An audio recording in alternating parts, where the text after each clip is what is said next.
Hello, everyone, and welcome back. It feels so good to have you here with us again. Whether you're on your way to work, taking a break at your desk, or listening at home after a long day, we're so happy you chose to spend this time improving your English with us. Absolutely. Today's episode is special because it's something our listeners request almost every week. Office English. Real, practical, modern phrases you can use at work to sound professional, confident, and clear. Not those old textbook phrases that nobody actually uses. Yes, we're talking about the English that real offices use today. Emails, meetings, requests, polite corrections, disagreements, deadlines, teamwork, bosses, colleagues, everything. And the best part? We're doing it in a fun Q&A style.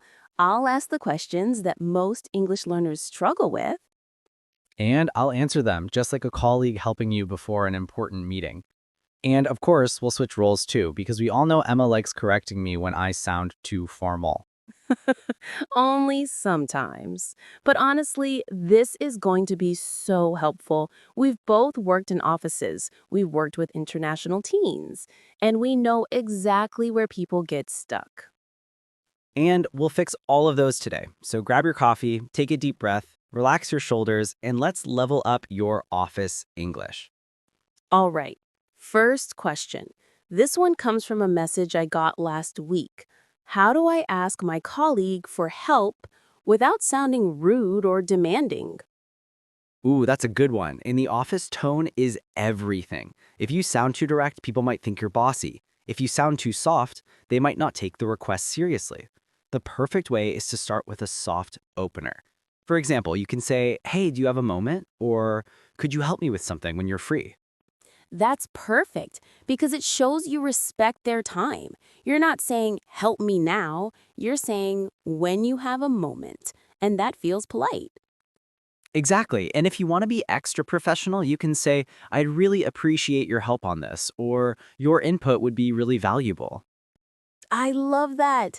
It makes the other person feel respected and important. And that's smart office English. Okay, next question. How do I correct someone professionally? Ooh, this one's delicate because correcting people at work can easily sound rude if you're not careful. So the trick is simple. Soften your correction. Instead of saying "that's wrong," you can use phrases like, "I think there might be a small mistake here," or "I'm not sure this part is correct. Can we double check it together?" So soft, so gentle, and honestly, it works. People don't get defensive when you use that tone. My favorite one is, I may be wrong, but I think this number needs adjustment. Yes, that freeze is magic. I may be wrong, but it protects the other person's ego, even if you're totally right.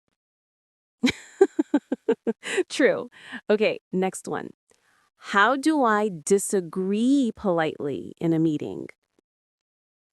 Okay, listen carefully. This is one of the most valuable skills in office English. You can disagree, but you can't sound aggressive.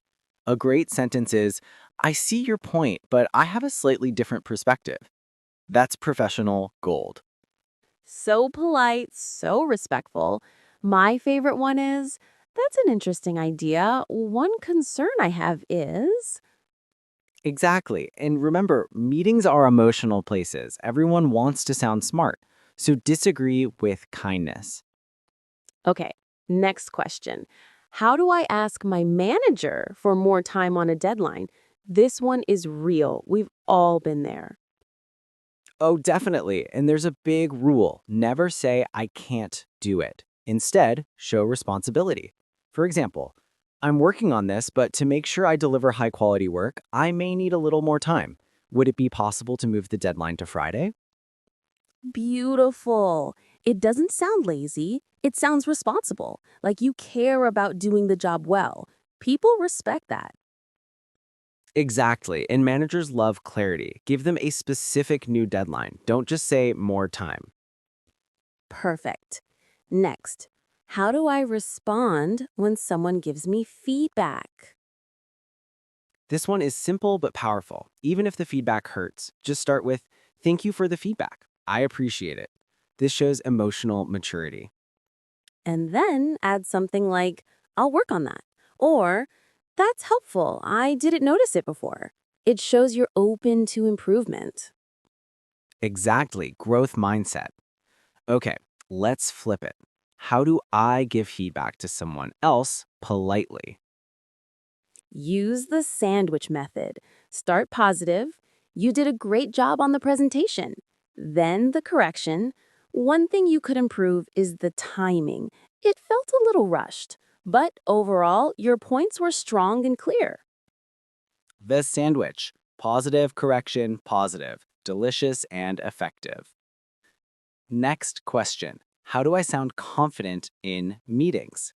You know what? Even native speakers struggle with this. The trick is using clear, simple phrases to express your thoughts. For example, here's what I think, or in my opinion, or from my perspective. And avoid long, complicated sentences. They make you sound unsure. Short and direct is confidence.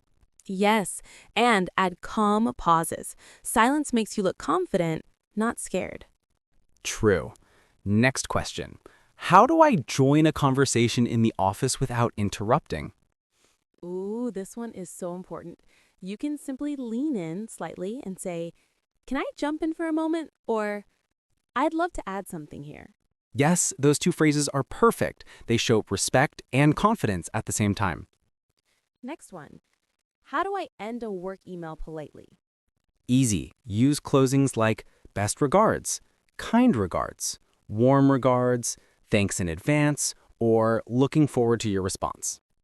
And never end with something too informal like, "See ya," unless you're already close friends. Agreed. Okay, next. How do I speak politely when I'm frustrated?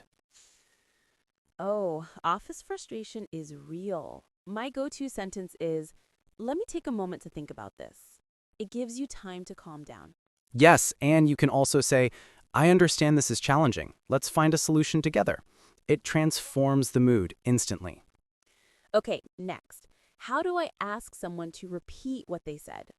Very useful. You can say, sorry, could you repeat that? Or, I didn't quite catch that. Could you say it again? And if you want to sound extra polite, would you mind repeating that for me? That one always works. Okay, next. How do I ask for clarification in a meeting? You can say, "Just to clarify, do you mean," or, "So if I understand correctly, you're saying," And this one is powerful. What would be the next step here? It shows leadership. yes. Asking about next steps makes you sound reliable. Okay, next question. How do I talk professionally on the phone? Start with your name, always. "Hi, this is Emma from marketing." Not just, "Hello?" That sounds too casual. And smile while speaking. People really can hear it. And when ending, "Thanks for your time today. I'll follow up by email." Perfect. Okay, another big one. How do I reject a request politely? Ooh, the art of saying no. You can say, "I'd love to help, but my schedule is full right now." Or, "I won't be able to take this on at the moment." Yes, polite, clear, honest. Another, "I can help with part of it, but not the whole task." Not one saves lives. Next, how do I handle misunderstandings professionally? You can say, "I think there may have been a misunderstanding. Let's go over it together." And keep your tone calm. The goal is to fix, not blame. Okay, let's answer a big one. How do I sound more natural and less robotic at work? Great question. Two things, contractions and tone. Say I'll instead of I will. We're instead of we are. And vary your tone. Not flat, not overly serious, just calm and confident. Yes, natural English isn't perfect English. It's warm English. I like that. All right, final question before we wrap. How do I build better relationships at work? Use small professional kindness, like, "Great job today. Thanks for the update. Let me know if you need help." Yes, small kindness creates trust, trust creates teamwork. And teamwork creates success, both for the team and for your career. Exactly. And if you're listening right now, just know this. You're doing something incredible. You're improving your English, improving your confidence, improving your life. Every small step you take helps you communicate more clearly and build a stronger future. And we're here to help you every step of the way. Thank you for spending this time with us. If you enjoyed this episode, make sure to share it with a friend who also wants to improve their office English. It really helps others learn. Take care, stay motivated, and keep leveling up your English. We'll see you in the next episode. Bye, everyone. Bye, everyone.